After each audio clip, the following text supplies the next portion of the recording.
says, oh Lord, we wait for you. Your name and remembrance are desires of our soul. Also, Isaiah talks about that, who asks for those who wait patiently on him. The thing is that just like Habakkuk, you can be honest with God. Yeah. He's not scared of you being honest. Saying, God, I thought I would have been here by now. Lord, I thought I would have been married by now. Lord, I thought I would have been out of debt by now. Lord, I thought my child would have been saved by now. God, I thought you would have blessed this business by now, right now. God, I thought I would have been elevated in ministry by now. God, God's not scared of your honesty. Like I told you last week, he's not scared of your honesty, but can you handle his truth? Delay does not mean denial. Not yet does not mean no. And the thing is, we realize is that you want grace to unfold in your life, because it talks about that prepared in advance. You don't want to walk in a season that God does not have ready for you yet. Amen. This is the reason why people get married when they shouldn't get married. They buy a house when they shouldn't be. They can only afford an apartment. I'm the only one. I'm sorry. It's the reason why people get married and they shouldn't be married. It's the people that buy a house and they can't afford it. Why? Because we're trying to unfold grace in our own strength. And then we get in a situation saying, God blesses. God saying, I can't bless it because I did not ordain it. It's the thing is, we thank God for his mercy, because there's many things that I've done in my own strength. Wanting God to bless it, God saying, I can't bless it because I didn't ordain it. Yeah. But the thing is, he's so good, he's so gracious that he provides mercy to cover even our mistakes, our missteps. Thank you, Lord. Talk about grace for the wait. The thing is, I realized that how many more wrong turns would I have to take before I realized, God, I didn't need you to do this. Amen. God, I don't want to end up in many more ditches because I refuse to wait on you. Amen. See, we don't want to wait on God to move on our behalf. But we want him to wait on us to move on his behalf. God, I need you to do this for me. But see, I'm still trying to figure out what you want to do in my life, and so until then, I'm just going to... But God, I need you to move for me right now. And once you move, I'll move. Just like that. Don't waste the wait. So while the waiting process goes forward, we realize that there's a lesson that needs to be learned. We realize that patience is a virtue, and we don't like saying that. My dad used to always tell me, Lord, give me patience and give it to me now. He used to always say that. I used to love that because, and I'm the same way. I'm not the most patient person. Would you agree, Renita? Thank you. She just co-signed, yes. But also it's an opportunity for you to build your faith. I read this scripture earlier today, but in Ecclesiastes chapter 7, verse 8 through 9, it says, the end of the matter is better than its beginning. And patience is better than pride. The end of the matter is better than the beginning. And the Lord encouraged me, said that just because it looks like this now doesn't mean that it's always going to look like this. The thing is, do you have the patience to be able to endure the process of what God is trying to do? The thing is, sometimes we get so stuck in the now, thinking that this is all God can do. God cannot move any further. And God saying, if you only knew what I have down the street, if you could just hold on and not get tired, if you could just be a tree that is planted, rooted, and watered by the stream of living water, I can do something with your life. That's like the ladder it will be greater. The end of the matter. The end of the matter. God, you promised me that I win in the end. If I win in the end, that means if I'm losing right now, that means it's not the end of things. God, I'm looking for the end of the matter. God, give me the patience and the grace to the end of the matter. It says patience is better than pride. Well, verse 9 says, do not be quickly revoked in your spirit, for anger resides in the lap of fools. I don't want to be foolish. And this is what happens when we're waiting on God and God's not moving. It says, do not be quickly provoked in your spirit, for anger resides. Many times there's people who leave church because they're mad at God, because God didn't do something, and it takes a crazy situation to kind of turn around to get them to come back. And God said, don't be like this. Anger resides in the lap of fools. And I ask you got to check your lap. What is in your lap? Is it grace? Is it mercy? Or do you have anger in your lap because you have not had the patience to wait on God to reveal what it is that he's trying to do? So in Habakkuk, he was talking about, he was beside himself. He was confused and perplexed and baffled. He was disappointed and he was angry.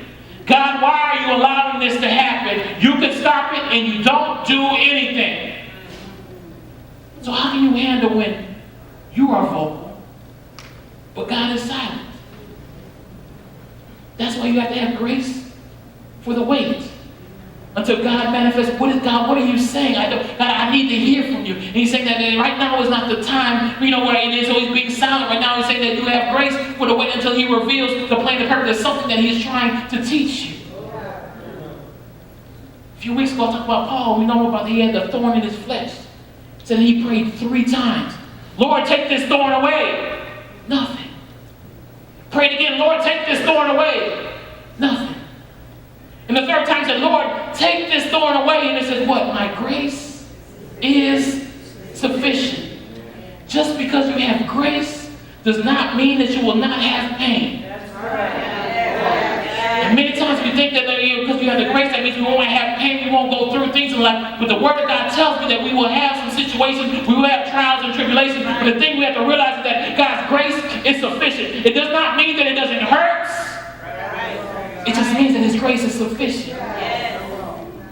His sufficiency is for the process. His sufficiency is for the pain. His sufficiency is for the wait.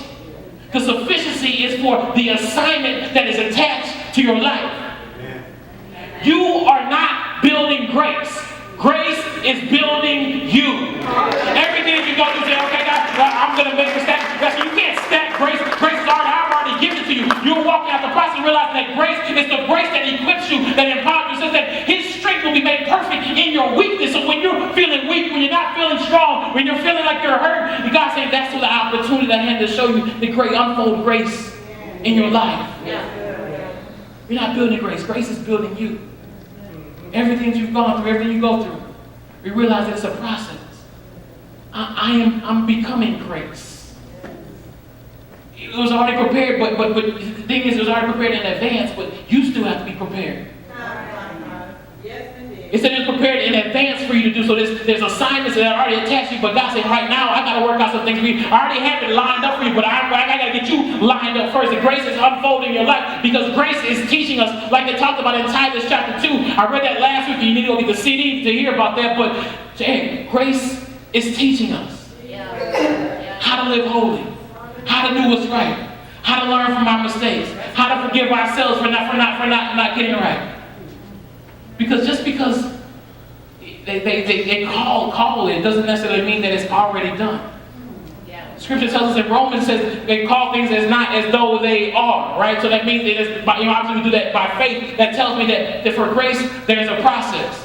I was ordained as a pastor 3 years ago. Just because I got a piece of paper and I stood up there and said that I was ordained, it made me a pastor in the natural, but there still is a process that I have to walk out. Just because God has said this is what I have for you does not mean that you've already arrived. There's a process that has to get you there. Because you say, okay, God, I'm the head and not the tail. But if you always felt like you're the tail, there's a process to get you, your mind transformed so that you can feel like you're the head. Feel like you're an overcomer. That's how grace unfolds in your life. It's grace for the process. See, I was ordained, I have the paper, but that paper doesn't tell you how to deal with people. That paper doesn't tell you how to have a heart for people. That paper doesn't tell you how to walk in love. It just looks really nice on the wall showing that I'm certified. That's the difference between being a noun and being a verb. I never want to be a Christian where it just describes me, but I want to be a verb that you actually can see the action, see the fruit of my life. But there's grace for that. I've been married almost 13 years, and it says that, now we talk about becoming one flesh. When I got married on November 5th, 2005, we went on the honeymoon, came back, everything's gone great. But we weren't one flesh by the time we got back from that honeymoon. Why? Because it's a process. You have to trust the process. We're going through the steps and saying, okay, God, I know that what you have for me, God, and I continue to move forward in what you have for me. God saying there is a process. There's grace for the process. Whatever you're dealing with, whether it's in your natural job, whatever the case may be, we're dealing with those who undermine you or stab you in the back or talk about you, and yet you still have to move forward in love. There's grace for that. We want to give them a piece of our mind, but I realize, God, that's great. But I don't have have time to fight all these battles. I don't have time to sit there and have a collection on, and say, okay, well, who likes me, who doesn't like me, who's for me, who's against me. God, as long as I know that you're for me, God, I continue to go forward. Listen, God, because see, the thing about dealing with people's emotions change. God, if I'm nice to you, you be nice to me today. But if something happens, situation change, you can change your mind. The thing is, I like to be like rooted and grounded because God does not change his mind. That's right. Yes, sir.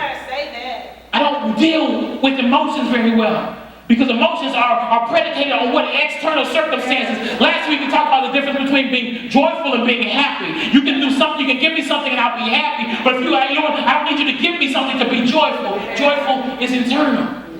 It's unfolded in our lives. What a child member or the family member that you've been praying for, you still haven't seen a change. There's grace for that.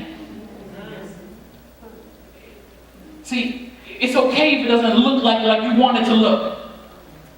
And many times when we talk about, when we're dealing with people, people in general, people have drama, people have issues, people have hang-ups, people have all these different things that you have to get through. The thing is, that's why I always say that I'm talking to the spirit on the inside of you. I'm talking to your God-given potential. I'm not talking to you because right now you is all caught up with all your circumstances are louder than the voice of God. I'm talking to the God-given spirit on the inside of you. Right? Because we know we don't wrestle against flesh and blood. In the back of chapter 2, verse 3, it says, for the vision is yet for an appointed time. Oh, yes. But at the end, it shall speak and not lie.